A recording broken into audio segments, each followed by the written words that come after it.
षष्ठो अध्याय धूम्रलोचन वध। मैं सर्वेश्वर भैरव के अंग में ही निवास करने वाले परमोत्कृष्ट पद्मावती देवी का चिंतन करता हूँ। वे ही नागराज के आसन पर बैठी हुए नागों के फनों में सुशोभित होने वाली मणियों से विशाल माला से ही इसकी देहलता उदासित हो रही है। सूर्य के समान वह तेज है और 3 नेत्र उनकी शोभा बढ़ा रहे हैं, जो हाथों में मालाधार कुंभ कृपाण और कमल लिए हुए तथा उसके मस्तक में अर्धचंद्रमा का मुकुट सुशोभित है।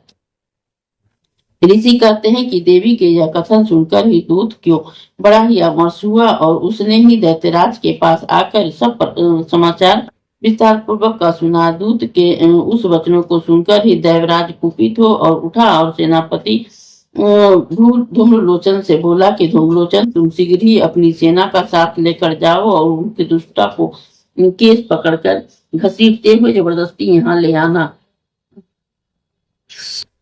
उनकी रक्षा करने के लिए यदि कोई दूसरा खड़ा हो तो देवता, यक्ष अथवा गंधर्व कोई भी हो, कोई भी क्यों न हो, उसे अवश्य मार डालना।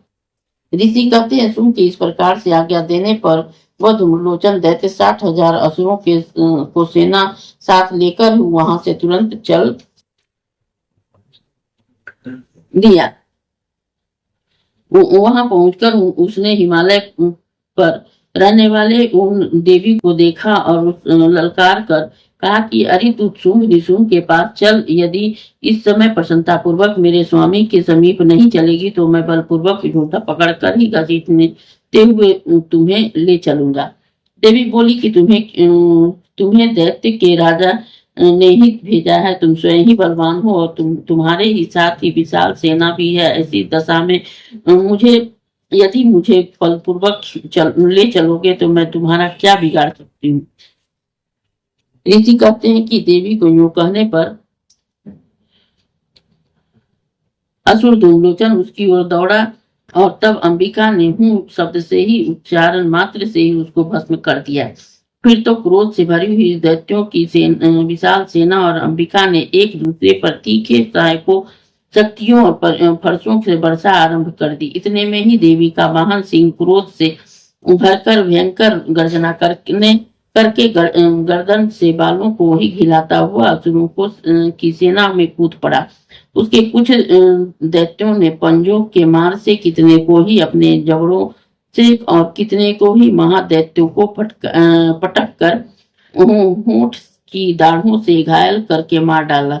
उस सिंह ने अपने नखों से ही कितने को पेट फाड़ डाला और थप्पड़ मारकर ही कितने के सिर धड़ से अलग कर दिया, कितने की भुजाएं और मस्तक काट डाले। अपनी गर्दन के बाल हिलाते हुए उसने दूसरे दैत्य को पेट फाड़कर ही उसका रक्त चूस लिया। अत्यंत क्रोध से भरे हुए देवी के वाहन उस महाबली सिंह के ने क्षण भर में ही उस असुरी सारी सेना का संहार कर डाला।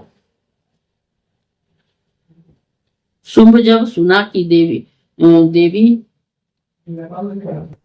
ने धूम्रलोचन असुरों को मार डाला है और उसने सिंह ने सारी सेना का सफाया कर डाला है, तब उस दैत्य राज को बड़ा क्रोध हुआ। उसका होंठ कांपने लगा। उसने चंड और मुंड नाम के 2 महादैत्य को आज्ञा दी, हे चंड और हे मुंड, तुम लोग बहुत बड़ी सेना लेकर वहां जाओ और उस देवी के झोंटा पकड़कर अथवा उसे बांध कर शीघ्र ही यहाँ ले आओ। यदि इस प्रकार उसको लाने में तुम्हें संदेह हो तो युद्ध में सब प्रकार के अस्त्र शस्त्रों और समस्त असुरी सेना का प्रयोग करके उसे हत्या कर डालना।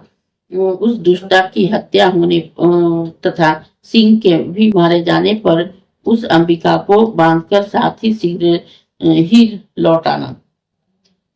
इस प्रकार श्री मार्कंडेय पुराण के सर्वण्य मनवंतर कथा के अंतर्गत देवी महात्म्य के धूम्रलोचन वध नामक 6ठा अध्याय पूरा हुआ।